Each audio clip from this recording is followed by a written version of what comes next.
Before you pay $500, $2,000, $7,000, $10,000 or pounds for a website, please hear this fast. You're not really paying for a few pages online.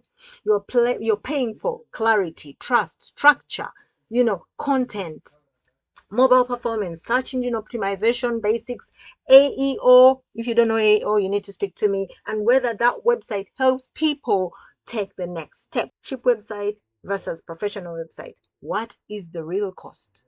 I'm going to tell you today, because a website that looks pretty and does nothing is just...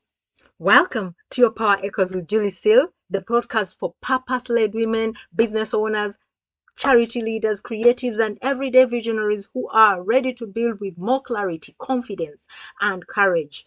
I'm Julie Syl, digital branding strategist, website designer, fundraiser, and founder of KalungiGroup. In this space, we talk about the real work behind visibility, impact, digital confidence, storytelling, leadership, growth, and using your voice without shrinking yourself to fit the room.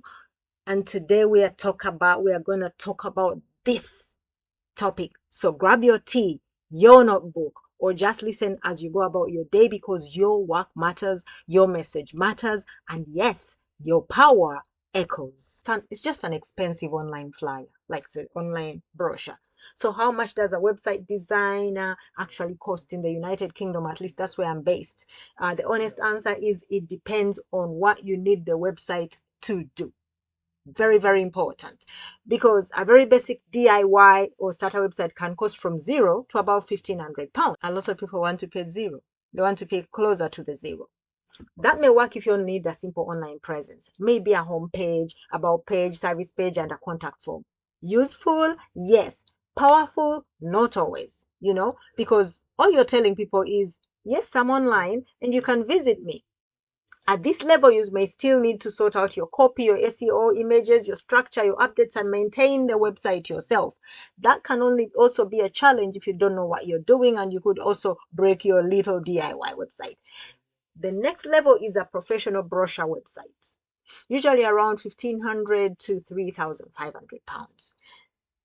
Now, for a small charity, that may sound a lot of money, but if you put that inside your next bid or funding proposal, then you know that the fund is coming through, and when it comes through, you have your funding for your website design and your maintenance. So this is for small businesses, for charities, for consultants, coaches, authors, churches, ministries, service providers who need to look credible, who need to show somebody, for instance, a funder, that you are someone that they can trust with their funding, with their money. So at this stage, the website should not just say, hello, we exist. It should help people understand who you are, what you do, who you help, and why they can and should trust you. Then we have websites designed to generate inquiries. These are usually around £3,500 to £7,500. Now you might be thinking, Julie, I've only just started my business. Where am I going to get this money? That's why I said you can start from zero. And we are now on the third level. This is where the website starts working harder for you, and should work harder for you if you paid that much money. You are not just paying for design, you're paying for better messaging, stronger service pages, calls to action, some search engine optimization, and your web designer should be designing your page for large language models like ChatGPT, Claude, and whatever, to be able to cite it in their in people's searches, especially if you create content and answer questions that people are asking online. In plain English, this kind of website should help people move from I'm just looking to I want to contact you, I want to work with you, I want to donate to you, I want to serve with you, I want to volunteer with you, whatever you're asking the online community to do. You are paying for better messaging. If one good client, contractor, contract, funder, booking, or donation is worth thousands of pounds to you or your organization, then a proper website becomes less of a cost and more of a business asset, a business decision. Designing a website is a business decision anyway, isn't it? Now, if your website needs booking systems, payments, donations, referral forms, linking to a CRM, connections, email marketing, member areas, online courses, multiple user journeys, the cost can easily move into thousands, including tens of thousands. If your website is going to be where you hold your case studies, your case management, then you really need to consider a website designer that knows how to integrate these things. At that point, you're not just building a website, you're building a digital system, a digital portal where people are going to come through and be served by you and your organization. So digital systems need proper planning, they need proper testing, they need proper support, they need to be, tested. And, I have written a full blog post that breaks this all down properly for you, including what should be included in a website quote, hidden costs, and the questions to ask before hiring a designer. So you might want to go check that out at KalungiGroup.com. It is KalungiGroup.com.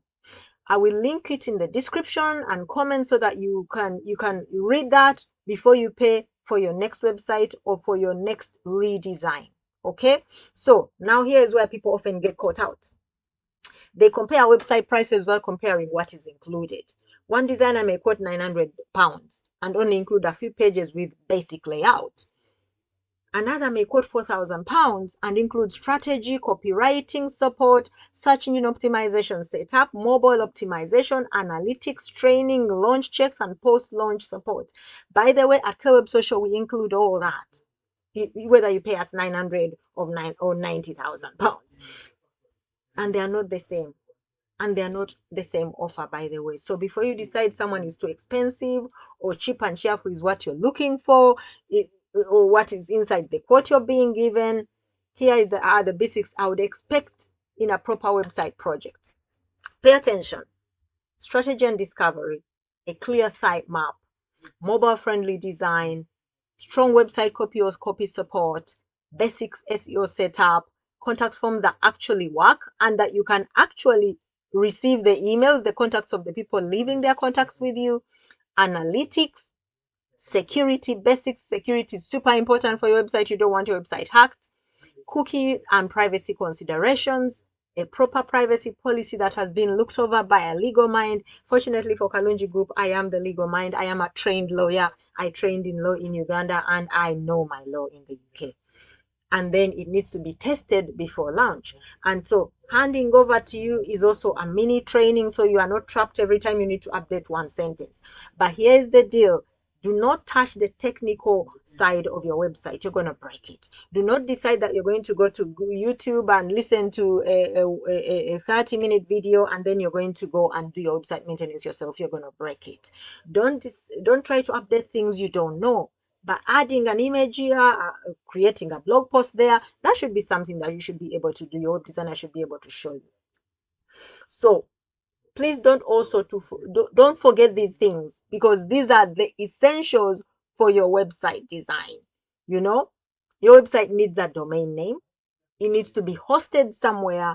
It may need some premium plugins. It needs maintenance, backups, security updates, uptime monitoring, email hosting if you're going to be communicating, photographs, branding, SEO content, and ongoing support. These are very important and they are usually extra costs. These things are not always included in the design price. And please remember, make sure you own your domain and you can access your hosting services. Your website login and your key accounts are yours. You have paid for them until you stop paying for them, right? You do not want your entire online presence sitting in someone else's pocket and you have to beg them every time you need to do something. That is not a website. That is digital stress with a home page and with your name on it and with your paycheck on it. You are paying for it every month. So what should you do before asking for a quote? Write down these 5 things. Write them down. What do you need the website to do? Who is it for? What pages do you think you need? What features are essential? And what would make the website successful? Those 5 things, you need to write them down and you need answers. More inquiries, more bookings, more donations, better trust, fewer repetitive questions. Once you know the job the website is going to do, the price will make more sense to you and to your partners if you're partners. So how much does a web design cost? A simple website may cost 0, or it may cost £1,500. A professional, credible website may cost between £1,500 to over £3,500. That is £3,500. A stronger inquiry generating website may cost between £3,500 to £7,500. And a website with systems, bookings, donations, referrals, integration may cost £7,500 upwards of £7,500. The right price depends on the job, not just the number of pages. If this helped, read the full blog post. It's linked in the comments below. It's linked in the description, especially before you request your next website quote, whether it is rebranding, freshening up, or designing a brand new one for your business. And if you're planning a website, make sure you're not just buying something pretty. Buy something clear, useful, trustworthy, and build for the people you actually intend to serve, and you will be happier than Larry. See you in the next video. I hope that helped. Subscribe, hit the bell, and thank you for geeking out with me today on Your Power Echoes with Julie Syl. If today's conversation moved you in any way, encouraged you, challenged you, or gave you something useful to think about, please share this episode with someone who needs it. You can also follow us. Kalungi Group is our handle all over the socials. Leave a review and connect with me through the links in the show notes and in the description. Until next time, keep showing up with courage, clarity, and purpose. Your voice matters, your work matters, and always remember, your power echoes.